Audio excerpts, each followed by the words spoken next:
Welcome to Life on Earth, the Peace Project, a podcast that teaches you how to connect with the divine and transform darkness into light through topics from yoga to nature and ultimately love. Join your host, Nathalie, Couse, to celebrate and encourage diversity, peace, and global equality, one earthling at a time.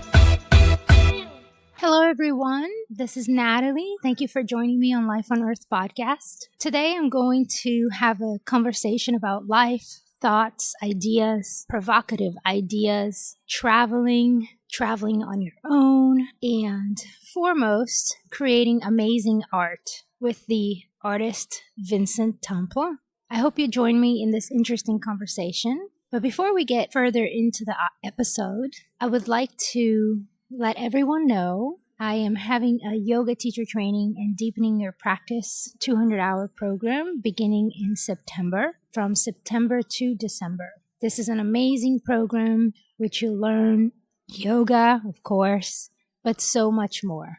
Meditation, lifestyle, how to be your most authentic and optimal self, how to enhance the planet and the life of not only yourself, but all those around you. It's a program that builds community. You will create lifelong friendships, and we work really close together for that period of time, looking into all different aspects of our life. So it's so much that goes on our Deepening Your Practice yoga program, Body, Mind, Spirit. I hope you can join me. If you mention this podcast episode, I will give you a $100 off. We are a 200-hour and 300-hour accredited school. And now, this episode is brought to you by Shanti Yoga Shala, my yoga studio. And I also invite you to come visit me there. Without further ado, enjoy. Here's Vincent Tamplain. Hello, Vincent. Hi, how's it going? Hi, everyone. Today I'm here with Vincent Tamplain, and I would love to introduce you to everyone, Vincent, because I'm super excited. Vincent is doing an art show, which we'll get more into it, a pottery art show at the yoga studio, my yoga studio, Shanti Yoga Shala, and that is on August 18th. And we're going to start with a tea ceremony, 3 to 4, and then his show. So I'm excited to get to know Vincent more, and for all of you from Life on Earth podcast listeners to get to know Vincent. How are you today? Awesome. I'm doing well. I'm excited as well for being here and for what's to come. Thank you. Thank you for being here. Thank you for sharing your energy on the podcast. Of course. I would like to begin with you pronouncing your full name. I always like to get people's correct pronunciation. Okay. Your full name. My name is Vincent Paul Carletta Tamplain. Tamplain. Tamplain. Yeah, it's a French name, sort of local, bunch of different spellings and variations of it, but the French is really what sort of embellishes how it's spelt versus how it's pronounced. So yeah, I can relate. So my name, a lot of times I hear Croix, but I'm actually also half French, and my last name is pronounced Couse. Okay. And my first name's pronounced Nathalie, but here, you get different. Exactly. Where were you from originally? I'm originally from here. I was born and raised in New Orleans. I was born at Ochsner Hospital. And you have part French on you? Yeah, so my dad's from around here, my mom's from California, and I grew up in Luling, and graduated from Hahnville High School in 2016. So not that long ago. No, not at all. You're quite young. I'm young and I'm homegrown, and there's a lot to sort of look forward to. So yeah, that's really cool, and you're already doing amazing things on the planet, and I feel you have a really clear vision of who you are and what you want in your life, and at least you have a clear vision, quite young, which is sometimes it takes people many years to get to a place like that. So that's always a huge blessing when we're gifted with that, or at least it's coming together. Yeah. Well, I mean, there's always going to be, we always have to figure things out no matter what. Of course, yeah. But when you already know you're passionate about something, you're working with your passion, and you're sharing that with the world. It's really beautiful to watch. Yeah, and also having that passion sort of allows you to better see the rest of the world through a more focused lens. Just as I progress and get better at ceramics, it allows me to sort of open my mind up to different thinking, different thought processes, and sort of getting to the point I'm at with my maturity and what I want for myself and all of that, those such things. So you are a pottery ceramic artist? Yes, yeah. I do ceramics. I work primarily on the potter's wheel with stoneware at cone 6. That's basically I plug in an electric kiln and it fires to around 2,800 degrees Fahrenheit. And that's the basis of my work. I also do a little bit sort of at school and at different universities that I've been hopping around from place to place at. I do some cone 10 firing there, some atmosphere firing, which is a different process. It yields different results that I'll get to explore further as I do more. Yeah. So can you share the name of your company that you have now that we're doing the show on? Oh, Little Leaf. So my business is Little Leaf Pottery. We've been established for 6 years now, I believe. It's quite impressive, Vincent. So I've had a business license since I was 13 years old or so. Wow, you started like super early. Yes, ma'am. Yeah, I started my freshman year of high school. I was actually a swimmer for 15 years. I was pretty competitive, swimming at the state championships, coming in second, first in a relay, and competing on a sort of nationals, sectionals level, I guess, so not the whole nation. And that taught me a lot about discipline and focus that led eventually to arts because I tore my rotator cuff swimming. And not being able to work out, not being able to exercise, I really needed something to do, something to keep my energy flowing and sort of sustain me. And I stumbled upon pottery because the art teacher at the time was the high school swim coach. So I begged her to let me try the wheel, let me try it. I was into art at the time, but didn't really know how to articulate myself through different medias. And then I tried the wheel, and it was really hard. Hated it at first because of that. What's the wheel? The wheel is sort of the premise of most of what I create. It's sort of the tabletop that spins round and round that a potter creates their forms on. Most people sort of reference Ghost to get an idea of what yeah, the movie Ghost. Yeah. When she's doing her pottery on the wheel. Yeah, yes. Of course. And I'll be at my shows, and that's what most women in their 50s or 60s sort of, so you make pottery like the movie Ghost. Yeah, that's what I do. You're like, yeah, that's it.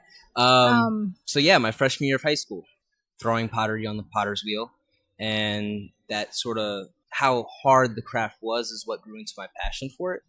I really saw it as something I wanted to get better at, master, and here I am now. But you felt, obviously there's a point, and we'll get to that, but that you fell in love with it too. And so, but okay, let me just do a little intro here for everyone who's listening. I just want to share that we are right now sitting on my backyard, and we're having tea.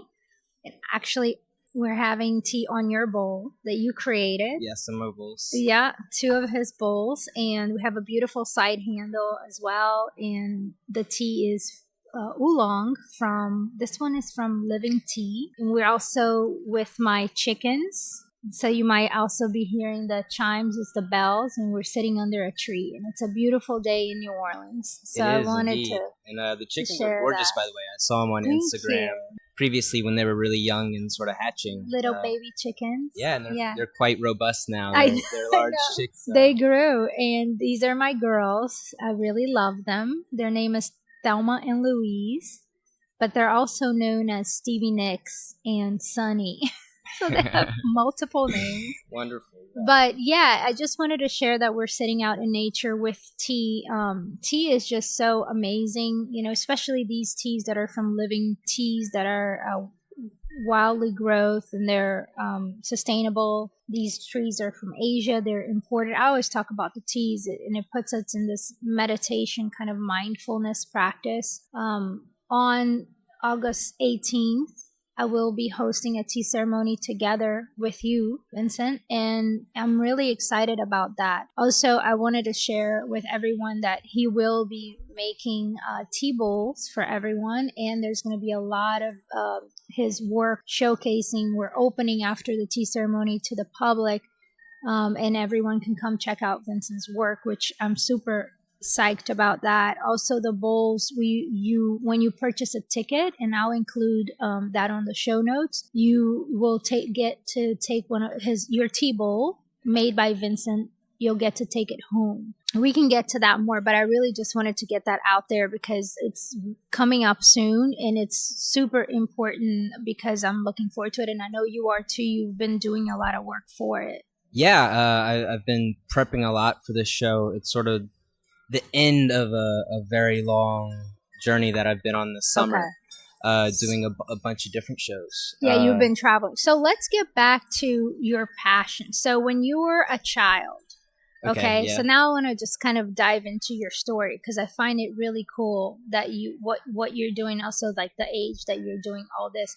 And quite honestly, I can identify a lot because I was already doing what I've ended up doing my whole life quite young, right? Awesome. And I've been already like really focusing on the path for a really long time, and it's rare that I meet somebody that has sort of that hasn't dabbled around like 10 different jobs before they ended up finding what they're supposed to be doing. So you were in the swim team, you had a lot of discipline, you're swimming, and you're obviously like your household. How did your parents influence you with the supporting you, I guess, with the pottery and also the swim team and getting to be where you are? Yeah, my parents are wonderful people, Amy and Ron Tamplain. Yeah, they sort of raised me up well, to be respectful and polite were sort of the key and the basis to that. But they also really disciplined me to think and act as an adult.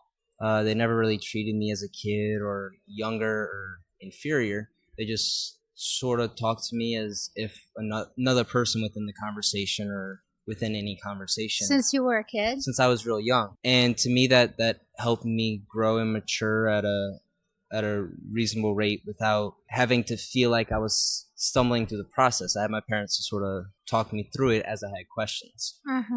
So very, very young, before I was even in kindergarten, I asked my dad, multiplication, what's that? I want to learn it. And he was teaching me my multiplication tables before I was in school. And sort of little situations like that. They just never really felt like they had to hold back from me or shelter me from things I was curious about. Okay. And so that also went with a sort of undenying support of what I wanted to do in my passions. And you still feel that way, I'm sure. Yeah, exactly.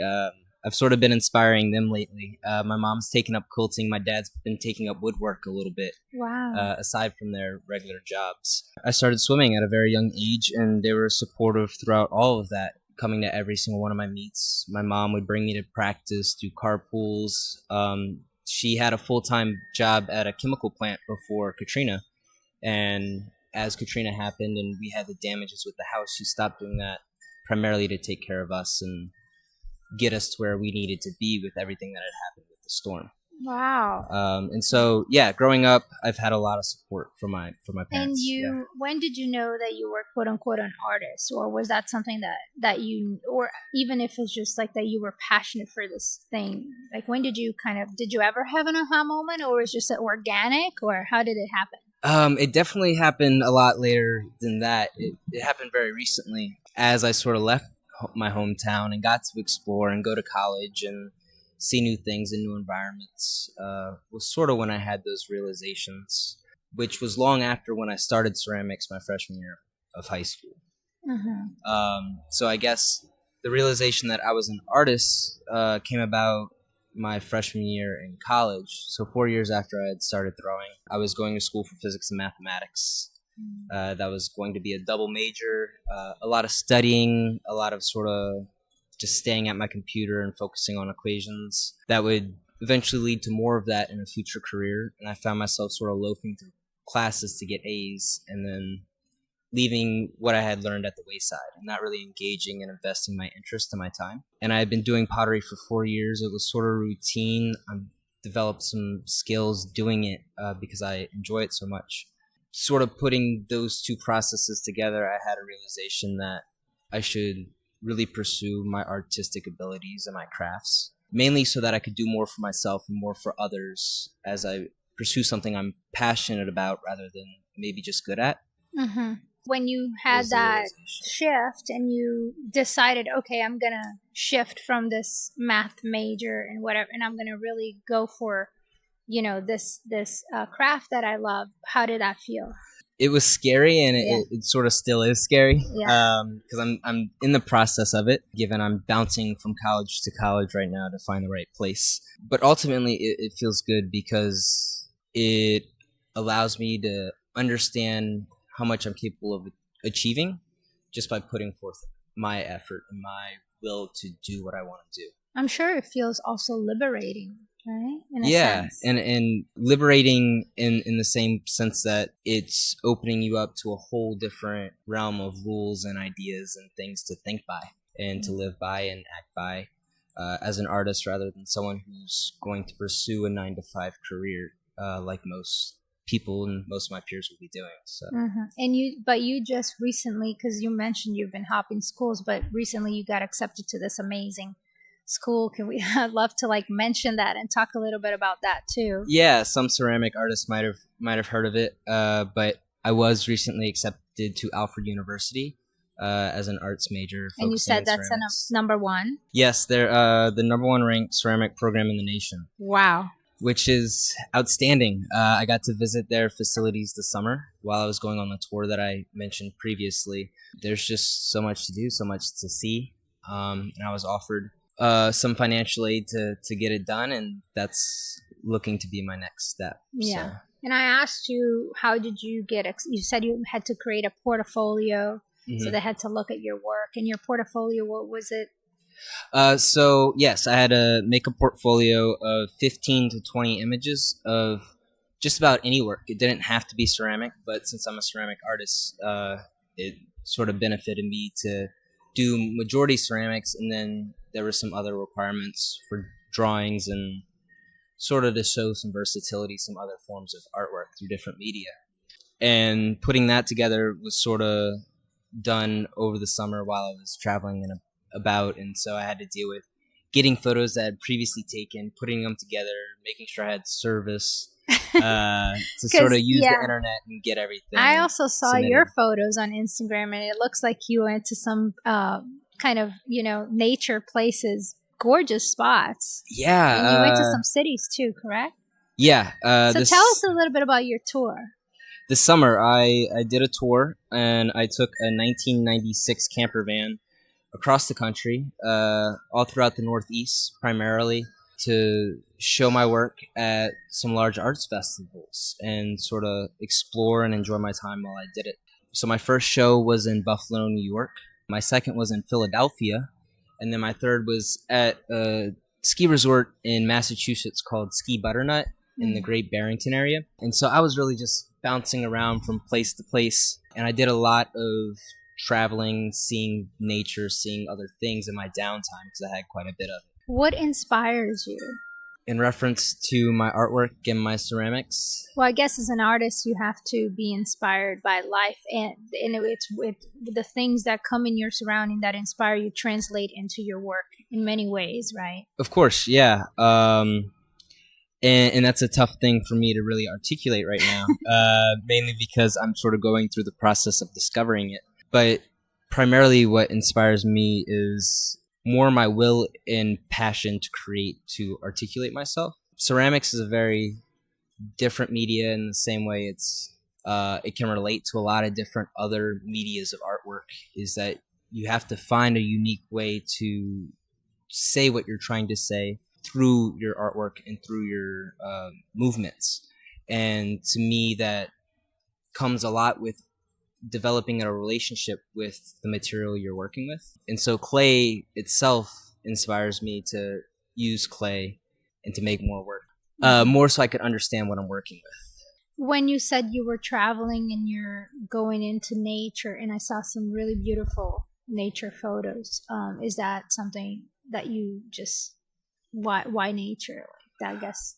I I sort of found that I like nature more than the big cities. I really wanted to stay clear of the big cities after experiencing some of them, because New Orleans is home. It's what I know, and I spent some time in Denver, and so I know a few large cities. But going up north and seeing some of the original large cities like Buffalo, not as large, but Philadelphia, and then potentially going up into New York City and Boston. After I went to Buffalo and then Philadelphia, I was sort of intimidated by the large cities. Maybe a little overwhelmed as well. Yeah, just not really knowing how to explore, what to explore, and having the large van to sort of carry all of my stuff around, because I had really large inventory of ceramics, all the things it requires for me to set up my booth. Yeah. And then all the living essentials packed up into the van. So getting around large cities was also tougher. Yes. And so making it out into the middle of nature was just easier. I enjoyed it more, and it gave me some time to relax and focus and think. Just let things pass by rather than always working to create more ceramics. Or being engaged with things all the time. Yeah, it was a chance to just sort of relax and let things happen as they happen, because I had 2 weeks in between needing to be from one place to the other. And so I didn't really have anything necessary to fill my time. It's interesting how you say also that allowed you to become more clear.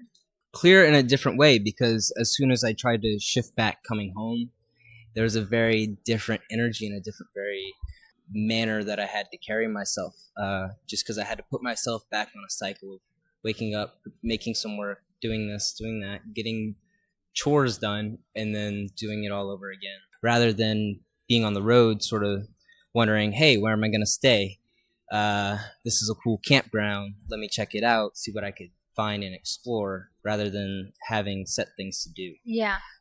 So it's a very different pace of life, and I sort of like the flip-flop and the duality of it. Yeah, it's amazing. I think that what you're speaking to is also creating space, which is something that I work a lot with my clients and in coaching from a spiritual perspective, which is really important to sometimes, like you said, create space. Maybe you can do that in your home potentially as well, but you have to be a lot more mindful, because when you wake up, you already know you have, the chores, A, B, C, or 1, 2, 3, 4. And you're sort of set in your ways in that environment. Yeah. But when you put yourself in a different situation and you can just be, and you can just allow yourself to be, I think that many times when we do that, it opens us to spirit, into the universe. And whatever it is that, that you believe in, it doesn't matter, just your own higher self.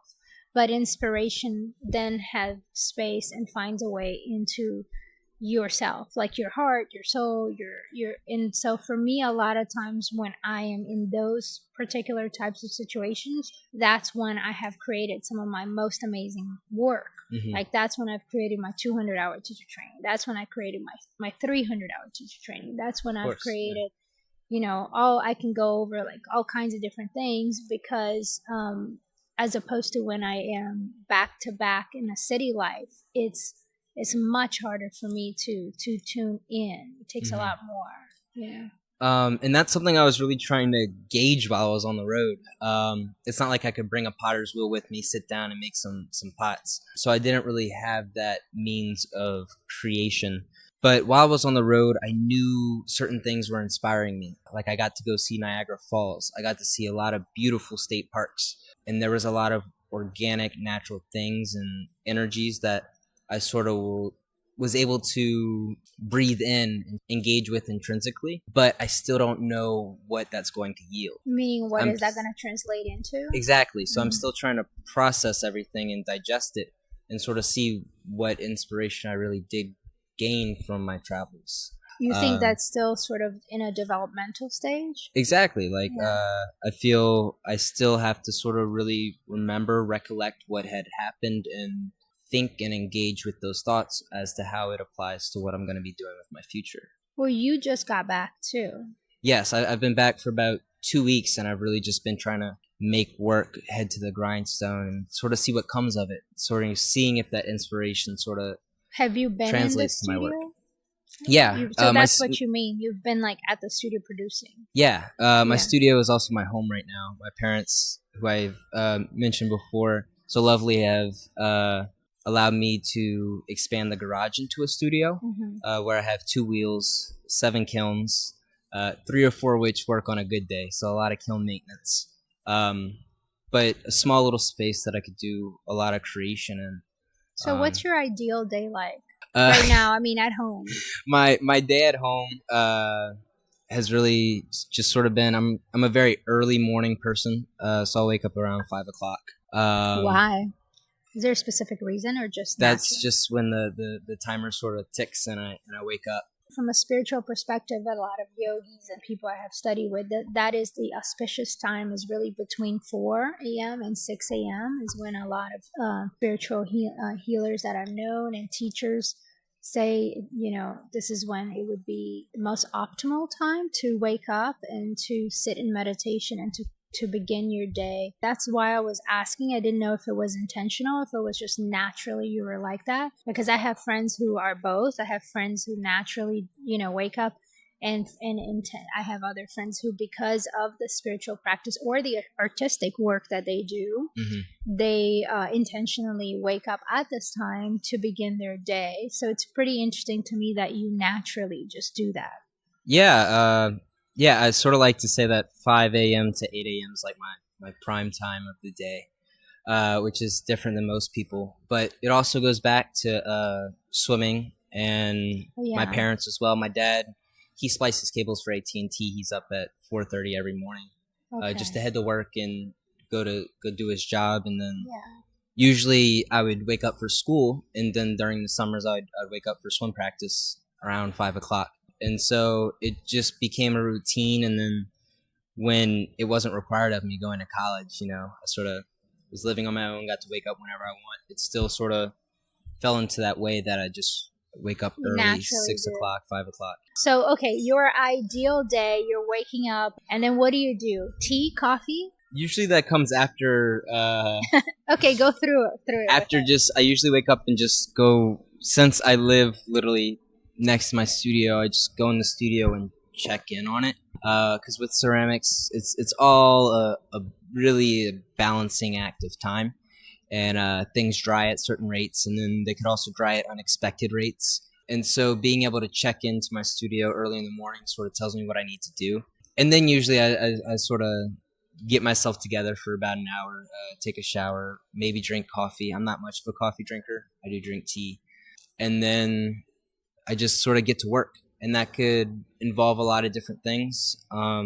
Ceramics can be a very intensive process involving throwing, trimming, glazing, firing, all kinds of different things that take another sort of focus and understanding. So it's a lot of bouncing around from task to task. What have you been working on this past couple of weeks? Been restocking what I sold most of during the tour, which is a lot of my small 1 pound bowls, tea bowls, 1 pound mugs, small mugs. I've been working on some plates sort of to sit under those bowls in mugs that I've never really done before. And also working on getting racks to stack them. So a lot of small work, and I've been trying to glaze whatever other work I had sort of at home. I had 8 teapots sort of prepared and ready for glaze, but I'm dealing with my kilns right now to make sure I get them right. So just this side handle that we're drinking tea out of now came from Asia. This is unglazed, correct? Yes, yeah, that's a raw natural clay. So you clay call raw. Okay, I have one that's glazed that I love. And so and this is glazed, your tea bowl, right? Yes, the tea bowl's glazed, and that's basically the sort of difference in those processes is that it's an extra step. So the glaze is sort of like a paint made of chemicals, and at least what I do in my studio is I dip my pieces into that chemical paint, basically, which is known as a glaze, and that coats the outside. And then when you fire it or bring it up to temperature, so around 2800 degrees, is when that glaze sort of turns to a glass state, and that's what gives you the shine, gloss, and color that you have on which ceramics. is so beautiful. And then your teapot wasn't glazed, and so you just have the natural, beautiful grogginess of the clay body because you could see it had a lot of grit to it. Yeah. Tell us a little bit about the art show that we're doing at Shanti. Oh, I'm excited. It's sort of really going to happen organically, like you sort of said about the podcast, I guess. But it will be a tea ceremony followed by an open house, which is a displaying of all of my work that's left from the tour and what I've been working on. And that'll be starting at 4 o'clock, I believe, on August 18th. Yeah. And basically, I look forward to just meeting whoever comes through, sort of seeing my work and talking to me and just seeing what that leads to in terms of who I meet. And that's something that was really embedded into me on my tour, was really enjoying the conversations and what can come of them when I meet people involving my work and involving some of the connections. Of course. So with that, I really just look forward to whoever's going to stroll through the yoga studio and come see what we're doing and what we're about. Yeah, I hope you guys come, listeners, especially if you're in the area. And even if you're not in New Orleans, maybe you want to make a weekend trip and just reach out to me. And we can definitely, you come and then can do even other things if you're interested. But also, with that, what you just said, the connections, I do want to... Wait, I'll let you drink some tea first. Okay, wonderful. We're going to drink some tea. This is such great tea. It's an oolong. Yeah, that's great. Isn't it? Oolong is one of my favorite types of teas. Really? So see, yeah. I connected to that. Because I did ask. I was like, which one should we do today? And then this one kind of came forth. So, awesome. Yeah, it's great. Yeah, it tastes wonderful. So the connections are interesting. I want to share with everyone, the listeners, the story of how I met you.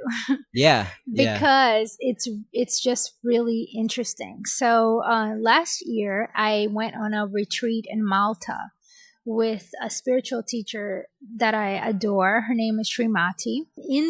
During the retreat, we had we began our retreat each morning in tea ceremony, which she hosted very kindly and shared with us. And we drank living teas from Global Tea Hut. And so that was a really special time. I had participated in a few tea ceremonies before in my life when I lived in Los Angeles and California and other spots, but I had never actually gone to one in New Orleans. At least that I know, it wasn't something that it was available to me. Like, not in my community, nobody was doing tea ceremonies. So when I got back from that trip and I was on a roll of waking up and as one of our teachers says, begin your day with 3 bowls in the morning in silence. So I was, beginning my days in silence with 3 bowls of tea each morning. And I really wanted to share with my community. I interviewed Wuda, who is this tea master for my for Life on Earth podcast, and I hope you listeners have listened to it, and if you haven't, you can go back and listen. And I shared with him that I would love for somebody to come and host a tea ceremony for our community because it was such a lovely thing to have. And which then he replied, why don't you just do it? And so then my teacher Srimat, she said, why don't you just do it? And I said, well, obviously, I haven't gone to Taiwan where they have their center, haven't been properly trained, but okay, whatever, just don't worry about that right now, just do it. Which really is kind of what I tell my yoga people who go through my yoga teacher training when they start teaching yoga in the beginning. I just say, just do it. Mm-hmm. Just much like that Nike commercial, you just got to start. Like, and that's with everything. With like my tour and with what I've been doing and where I want to go. It's just like, just do it. Just do it. And then come over the fear of what there is to fear after you're deep into Absolutely. it. So. And most of the things that I have actually been able to create in my life and to actually that I'm even proud of now, I look back, I had to have that moment that I just said, just freaking do it or you're never going to do it. Yeah. So, but I say this because then I started doing these, then I started with my first tea ceremony and at Shanti Yoga Shala, and this was almost like it was last year. And I didn't have, so one of the things that you want to try to do in a tea ceremony is that you want your bowls to be more or less the same size. And ideally, I mean, it's okay if it's not, but ideally you want some consistency. And when you're pouring the tea, you also want some consistency on the pouring. And this comes back into equanimity, and just we are all one. And so we're going to treat this with a very energy of equanimity. And so as if we're all one. Yes, exactly, because we are. And so at least in the yoga perspective and principles. So I was looking for, I called for about a period of 2-3 weeks. I called every pottery studio or store in New Orleans. And what I would find is I would find like 6 bowls, or I would find 5 bowls. But in this particular tea ceremony, I had almost 20 people. I think I had 20 or 18. So I needed that many bowls, that were created at least by the same artist, so I could have somewhat of consistency. And I didn't have the material. But anyways, after looking everywhere, going and visiting some stores and finding 4, but not 20, and finally drove to this place like near the airport, which is like an hour from my house almost, and with traffic, and got these not pottery, just like generic, but really white, simple tea set, and purchased the amount that I needed. And when I was driving back into the city, it was that same day. Okay. So this was like a huge deal in my life for 2 weeks. I knew that they were having Wednesday at the Square, which is an art festival and a music. It's like, wasn't it there that we met? It was at LunaFest. LunaFest, which was okay. the light because it's festival. Okay. So that's the same place that they have Wednesday at the Square, but it was not Wednesday at the Square. It's called LunaFest, which is, I believe, their 2nd or 3rd year they've done it. Okay, so it's a pretty new show. So I was really looking forward to going to that. Now that you're telling me, I remember. And this, I think, was the last day probably of it. And it's a light festival, and it has music, and it has local artists exhibiting. And Vincent was one of them. But randomly, I went there to see the lights. I think I still had the bowls that I had just picked up in my car. Oh, really? Yeah, that's hilarious. So this is the crazy thing. And so I walk in there, and instead of going straight to go see the lights, I don't know why, but I said, I'm just going to go look at the art. And that was the first thing I did. And when I got to the art thing, you were literally the first person that I went to. Awesome. Yeah. I was the front corner of the show with the big sort of pop-up yellow tent. You were the first person that I went to. And when I got there and I looked at you, I said, hey, you make pottery? And I was thinking in my head, I'm going to ask him about both. And I look around, you had all these bowls out. And I'm just like, oh my God, this is so funny. I mean, this is like, to me, it's like the universe is just so funny to me because, it allowed me to go to all this hoop loop. And then all of a sudden it was like, go see this light show. And here you're going to meet this person that not only then we became, again, connections, right? Got to know each other. Yeah. I got a ton of bowls from you for that first tea ceremony, and then got more bowls from you. And now it leads us into, I don't know, 8 months later it will be, or 9 months later, us doing now an art show and a tea ceremony together. Exactly. So it just goes to show you how amazing life is. I wanted to share that story because I find it, I even joked, after with John, I was like, yeah, the universe really literally like manifested Vincent into my life. And that's funny. On the flip side of that story, I had just got done making 50 of these small little bowls that I wasn't really sure what they would do in my booth or what their purpose would be. Something I never really made before. Oh God! And so that was their first show on the shelves, and you just swooshed them all away. And so they've sort of become my bread and butter, the tea bowls, and I've sort of really actually made them quite better since 8 months ago or 9 months ago. My techniques just involving that tea bowl have improved quite a bit. Wow, that's amazing. And now I wouldn't have focused on it if it weren't for that event. It would have sort of been put to the side. So, wow. I think it's just really, that's the why I'm bringing this. I hope that you listeners can understand what I'm trying to say. Like, just pay attention to the signs, pay attention to the messages, because the universe works in mysterious ways. And sometimes you just don't know. I tell you guys that the tea ceremonies now have become quite a regular thing in New Orleans for us. I've been hosting Wonderful. many of them. We've actually started a global tea hut community in New Orleans. We have other members who are now saying that they too will host ceremonies. So this is a fantastic thing. In a way, the tea brought us together. Yeah, that's wonderful. And the pottery. Yeah. For me, it's really about my media and the sort of use of what I make. And that's why the tea ceremony is so important and why we're lumping them together at my show on the 18th. Yeah. So thank you for that. I just wanted to share that story because I think it's a cool story. Yeah, and that's really the importance of my work is how those relationships, those memories, and those moments sort of come to be that develop around my work. Sort of like the story you just told, or someone at a show in Mississippi saying, I bought a mug from you 3 years ago and I use it every day. Mm-hmm. And so those connections that I make with people through what I do is timeless and will really sort of bring forth more improvement in my work. That's amazing. I love that. Yeah. So through your life experience that you've had with all of this, for someone who is just starting, and I know that in many ways you feel like you're just starting, but you're not really. Like I'm very much in a sort of a limbo period. But what is your what would be your, if you had to tell, your younger self, like some of the lessons you've learned, like how would you inspire a young version of yourself, artist? Sort of like what we mentioned just a few minutes ago about facing fears and doing things head on.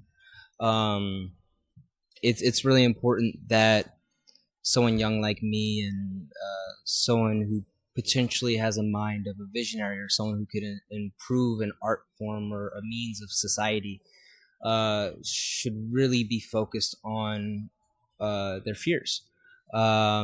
Primarily what is worth fearing and what is worth really pushing down and just saying, just do it, or just go with it, or just get what needs to be done so that you could get to a more improved state at what you want to do. And for me, that's really just the focus that comes with it, and then mounting obstacles as they come.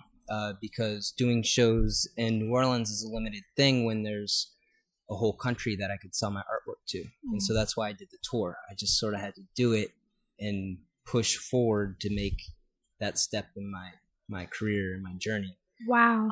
And so that's also what's leading me to Alfred, which is a whole nother fear that sort of is wrapped around in being at this prestigious institution and being capable of producing nice work. And it's just a matter of saying, I just have to do it and it'll happen. So I guess that would be my primary advice. That's beautiful, Vincent. And sort of while I was on tour, to sort of couple alongside of that, I read Friedrich Nietzsche's Beyond Good and Evil. And the premises of that book, it's enveloped in a lot of bigotry to an extent, but there are some really good points in that book that sort of involve those fears and understanding of what's good and what is evil and what should be tested and what shouldn't be. Wow. And so that's really my advice moving forward, at least where I am right now in my career. That's very deep. I feel like I want to read the book now.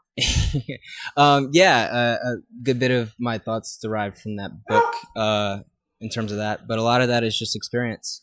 As I'm sure you know, having done what you've been doing from such a young age, it's really just the experiences that develop around doing those things and maybe not following the path of others and what they choose. So yes, and that's really awesome that you just said that. That's much of what I teach.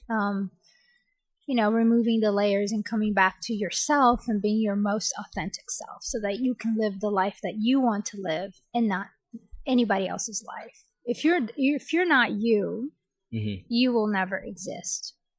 Yeah. How crazy is that? Unless you sort of grind your mark into the stone, you're not really gonna show your ultimate impact over the ages. Right. And, I sort of understand that, and that I had a lot of those questions to sort of ask myself while I was on tour. Just sort of like, what do I want to do, and what do I believe versus what has been taught to me or ingrained in me through practice.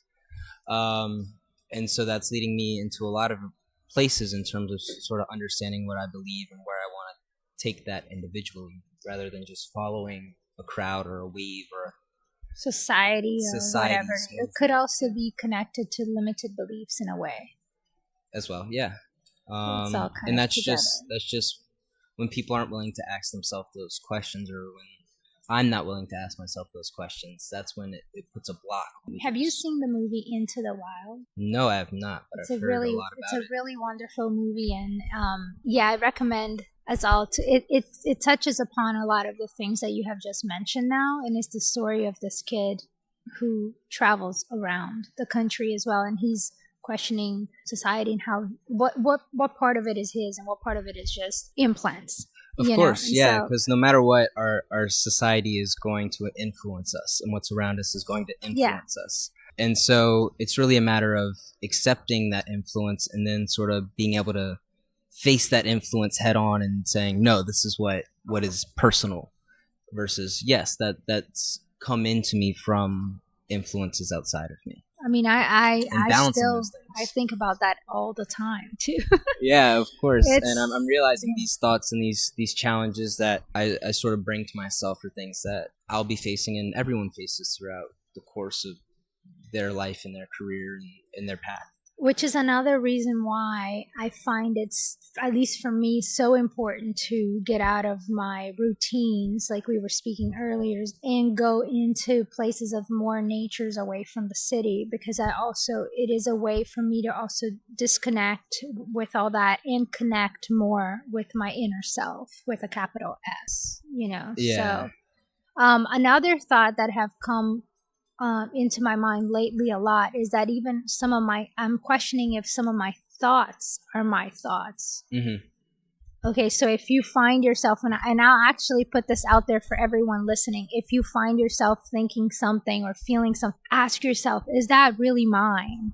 Or did you pick up that energy and that vibration? Or at least, where did that thought come from? Well, where does it come from? In my psyche. And that's a lot of what on the road I was doing in terms of questioning myself, and just my general beliefs on basic things. Just what is it that I believe, and do I believe that, or is that a thought that's been given to me? For sure. So there's that, right? You're psychic. And then I'm talking about something even different on a yoga level. So we are energy bodies too. So if my energy body, my bubble is here now and it's connecting with yours, mm-hmm. somehow even our thoughts, because everything is energy and energy cannot be destroyed, it can only be transformed. Mm-hmm. Some of the thoughts now, especially people who are more sensitive and more empathetic, might not even be literally your thoughts. You might just be, I know this sounds kind of out there, but you might be picking up an energy or a thought of somebody else that crossed your path that day or that you sat with or whatever. So that's really interesting too. And that brings me back to the connections I was making on the road, because more so than anything, even selling work, what I was doing is meeting people, broadening my connections with people around the country. And because I spent the majority of my time sort of in the wilderness or in nature and free campgrounds, for instance, traveled for 5 weeks, 4.5 weeks sort of by myself. And then I flew my dad up to travel for the back last week. I paid to stay 3 times in 5 weeks while I was traveling. So most of my stays were free, and I had sort of a place to live within my van. And so in doing that, I stayed at a lot of different places with a lot of different kinds of people. The general conversations that we would have just sort of around campfires or just sitting on some benches is really what influenced me most from the trip thus far. And just like the little things that people say, even if we go throughout a multiple hour conversation, just one thing could really change my thought processes and just sort of how I viewed that moment and what I thought of it. I feel people's energies and stuff like that really do have a potential to influence you without you knowing or understanding why or how that happens. That makes total sense. So did you enjoy traveling by yourself? I did. It was fun. It was quite the challenge.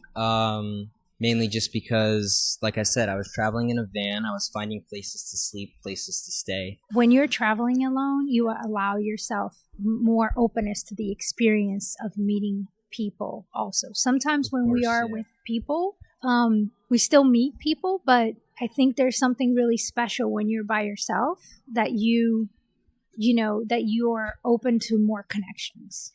Yeah, that was actually very apparent through my travels. Just because, like, when people are out and about, usually in nature or sort of alone at these campgrounds, they sort of click to themselves.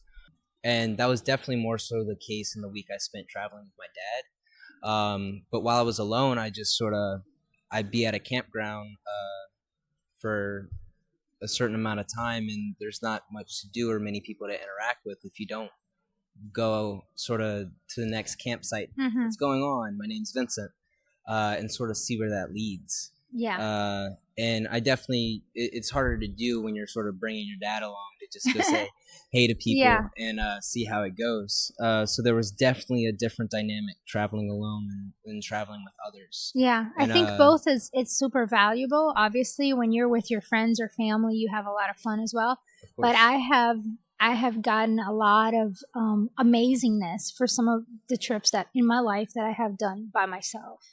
Yeah. And then you stumble across situations that you could really tune into with your own energies and your own focuses rather than having someone else to sort of keep in mind and sort of think about as you're experiencing something, which makes it very easy to just sort of let things come as they go and not really focus on anything else or another person. Mm-hmm. Kind of go with the flow too. Exactly. A little bit. And so it was easier to do that. I did a little bit of research about traveling alone before I had left, and that's one thing I was worried about. Just like, well, what am I going to do when I'm just sort of by myself waiting for things to pass? And I just usually found a really good way to fill that time, either reading or did a lot of hiking, making a fire, cooking on the fire, and then just general maintenance, making sure my van, my area was neat, and just relaxing, sort of. It's definitely a different experience than being at a house or being at a job and then sort of having that routine like we were saying. So you are very blessed that you are able to experience all these things in your life. Now I find that the universe is really showing up for you. Like wonderful. It's given you a lot of opportunities and these experiences that will certainly carry with you lifelong. You know, we were talking a little bit about the transmission, like you weren't sure yet how this was all going to tie in. And your thing that we are transmitting our energy into, even something as simple as cooking. You know, when you are cooking, the whatever vibration that you have in your heart and your soul is actually transferring to the food, which then will transfer to the people who are eating the food. Yeah. So when your energy carries into all of your work, your pottery, and then, you know, I'm utilizing your pottery through this tea bowl. And so hence your energy is now with me as well in a way. I think we do that, and that's gonna no doubt show in everything that you are and do. Wonderful. Yeah. And sort of with that, that's what we were talking about earlier with me really wanting my work to sort of permeate and resonate with others. And to have them say that they had experiences sort of built around what I created would be wonderful. And it's sort of an objective within my work. And I intend to eventually make work that expresses that through itself. I sort of want to make pottery that looks lively and looks animated within its own capacity without being touched by anyone or used by anyone. And then once it has that use and that utility, there's just a whole life form that something I've created takes on. And a role that it plays within society or the universe, like you were saying. Wow, I love that. Yeah. That's so cool. That's you really sort of, see it like that. Yeah. That's sort of the way I see why I create something, at least in the moment, for those extensive purposes. Yeah. Guys, I mean, you that are listening, we're all creators. You're all creators, and you're sharing your energy with the universe. You're co-creating with the universe each and every day with everything that you do and everything around you. So the more we get clear with our own selves and whatever it is that you do in your life, the tools that you utilize so that you can get clear with your own self, your own mind, your own spirit, the more clear energy you will share with the planet and the earth. And I believe that if we can get to a place of more clear energy and equanimity, the world will be a much different place. And I know it's possible with each and every one of us, which is why I love these interviews so much, because it's really interesting to see how we're each approaching that from our own perspective and our own individuality and our own expression of who we are on this planet, And I usually sit with people that are doing quite amazing things for planet Earth. Yeah, wonderful. Which is why I love, this podcast name is Life on Earth. That is really kind of the connection that we have. Even though you're doing pottery, I'm doing yoga stuff, and I'm doing, somebody else is an actor or whatever it is, or a cook or whatever.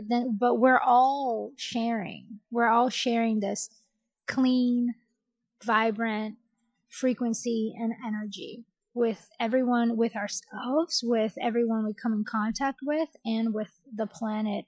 Hence, that's really your pottery. These are your babies. This is your, they're out there and they're enhancing people's lives. Yeah, and another interesting thing to think about all of that is that no artwork is purely original. It has to spawn from something, and so my work also carries whatever henceforth inspired it. So that means all of the ceramics made in the past and in the present and somehow be tied to what I do and what I create, not just as an individual, but as a part of society, which is another really cool and dynamic way to look at my work. Yes. And before we sat here, you mentioned something that before we finished the podcast, I definitely want to touch upon because I found it very inspirational. We're looking at my chickens right now. They've been hilarious. It's just like kind of around. It's very therapeutic, this backyard chicken thing. Yeah, I was waiting for them to start picking at my feet because they're getting pretty close. They are really close. They like hanging out around me a lot. They kind of follow me around. They go up the stairs to my porch with me and down. It's quite amazing. They're truly my pet chickens. Anyways, but we were speaking about chickens and Vincent, before we complete this podcast, I would like to touch upon that because I did find that very inspirational that you mentioned that one day you see the pottery with the, what'd you say was with the chickens and the building house, or yeah, I sort of this kind of vision that you have.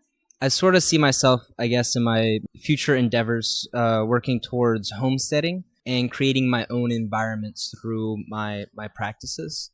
And so that means I basically want to build my own environments by building my own houses, studios, and farms to sort of live and breathe and create within.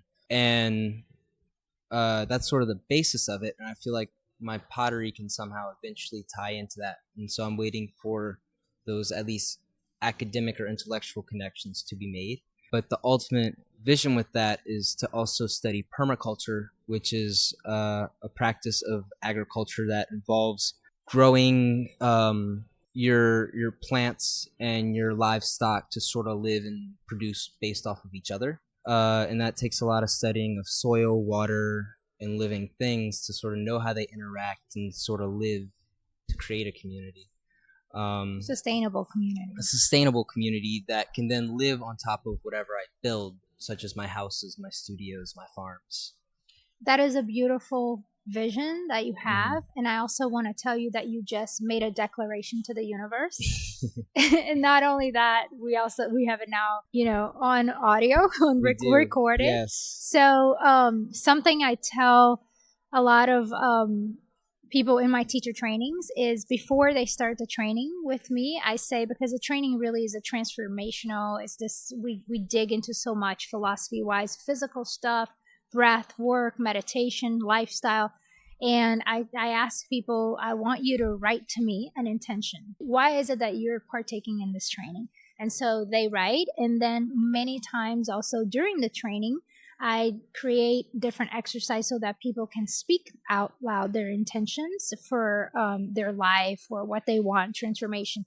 And I believe that it's so important that when anything in our lives begins with an intention, and when we write that down, it's so much more powerful. And then I'm going to take it even a step further. When you then say that out loud, and I invite everyone listening, just try that, whatever it is that you want to manifest, right? So maybe you're going to sit and think about it, write it down, and then I invite you to say it out loud. Mm-hmm. And if you have somebody that you can say it to, wonderful. And if you feel like, for whatever reason, like not okay to say it to somebody, then just go and look at yourself in the mirror and say it out loud to yourself, or just say it out loud to the universe. That's planting a seed. And I'm telling you, the universe has a way we're here right now with the trees, with the backyard, with the blue skies, you and I, the tea, and these are all beings. These are all energy. It's like, oh, okay, you just declared your intention of something wonderful that you want to create in this lifetime here on this planet. That's amazing. Yeah. Thank you for saying that. It's really important to manifest what you envision. Yeah. Sort of like what you were saying. Everything that you do and you accomplish is bred from within you. Mm-hmm. And being able to see that and, like you said, articulate it to somebody sort of puts forth that precedent that you should go out there and get it. And so that's something I do quite a lot. If anyone asks me about my intentions or what I would like to do with my future or what I'm doing now and what that entails, it usually has a lot to do with what I think and what I want to pursue and how I'm going to pursue it. And I'm never really afraid to share that, because the only thing that could come from it is new inspiration and sort of fueling that idea and that creativity. Yeah, I love that. Thank you for sharing that. Yeah, I work with the same process, and I have seen many things have come, fruitful, or many things have manifested, which started from exactly the process that you just mentioned. Yeah. So my hope is that everyone listening to this podcast, that you guys can also implement some of these ideas and thoughts always in your life, because I know that, we're all here wanting to do amazing things, and it always starts with yourself. And to face our fears. Exactly. And it's sort of the balance of those two things, wanting it and doing it, that sort of yields what comes out of it. Well, and then there's that leap, that bridge. Mm-hmm. That's what you're talking about, right? Exactly. Because a lot of times too, we can just want or see some, but stay too much in our heads, versus then how do you manifest that? Mm-hmm. And it's, I think, that bridge that can be sometimes scary. Yeah. But necessary. Mm-hmm. And the only thing that's going to lead to achievement is action. Action. So, yeah. Wow. Do you think actions speak louder than words? Well, yes, I do, to very blanketly answer that question. But words have a lot of action and an enigma within themselves that could be used in a different, more accomplished way. Yeah. I love words too, and declarations are great. However, I am going to also say I do believe actions speak louder than words. And maybe we should just end with that, because that's a great ending. Okay. I'd like to thank you for doing this with me. And, yes, I really enjoyed it. I enjoyed having tea with you. Chickens, you guys were awesome as well. It's chicken therapy. I hope to see everyone at Vincent's show on Saturday, August 18th. We've started selling tickets. What I will do is I'll add it to our show links. The link in our show notes, and so that you can go ahead and purchase your ticket, but also know that after the tea ceremony, which is 4 p.m., tea ceremony's at 4 p.m., you just come, and there's it's open house, so you can come and meet Vincent personally. You can acquire some of his some of his pottery or teaware or whatever it is that you like to do. I know you're going to have a very, very variation of things, right? Of course. Yeah, I have quite the inventory prepared. A ton of different things that are all looking for a good home. And more foremost as well, like Vincent said, come make the connection. Come say hi to Vincent. Come say hi to me. We both really we obviously, he does too, and I love meeting people I know and new people. So we love the connections. So come by the studio. I'll have some, also what I'll do that day is I don't know yet what, but I'll think about some really cool promotions for meditation, relaxation, yoga, breath work. So definitely talk to me and come see Vincent and come to the tea ceremony. And if anyone wants to get a hold of you when they listen to this, the tea ceremony perhaps has already passed when you get to this podcast, which is possible, but then you'll just find a new spot to connect with him in person. It's best to sort of keep in touch with me through my social media. At Instagram, it's little_leaf_pottery. And at Facebook, it's just Little Leaf Pottery. You could also look for me online, but that is sort of pending and processing. I'm sort of getting a website together as I sort of deal with all my different endeavors. So you have a lot going on right now. Of course, yeah. Remember that within all of this going on, please also find time for, I don't think I have to tell you this because you know, but you also have to find time for stillness. Of course, and just clarity. I tell you that because I need that too. I'm telling you, but I'm telling myself. Of course, yeah. Within all of these different things that I'm doing, Nathalie, I also, please remember to do joyful things in your life and to also find time for just to be. And everyone, find time just to be. That's right. And I wanted to thank you again, Nathalie, for having me. It's been a wonderful time with some great tea and some fun chickens. And I really love collaborating with you with the tea ceremonies, and all of your contributions to that means a lot to me, and I really appreciate that. Thank you. Thank you. So everyone, I'll include Vincent's Instagram on show notes, and we hope to meet you soon. I hope you're having a wonderful day wherever you are on planet Earth. Bye-bye. Bye. Thanks for listening, everyone. I hope you enjoyed Vincent Tamplain, and I really look forward to seeing you in the art show, in Vincent's art show. I offered Vincent some backyard eggs, but he politely declined since he is a vegan. I hope you enjoyed this conversation. I also wanted to let you know and remind you my next Deepening Your Practice and yoga teacher training, truly transformational, starts on September 8th, and it's from September to December. We are a yoga-aligned registered school. This is a 200-hour level yoga teacher training, which will transform your life, bring you closer to your most authentic self, and give you so many tools to not only enhance your life, but this beautiful planet that we live. So I hope to see you, and I hope that you are creating amazing things in your life wherever you are in the world. Thanks for joining us on Life on Earth podcast.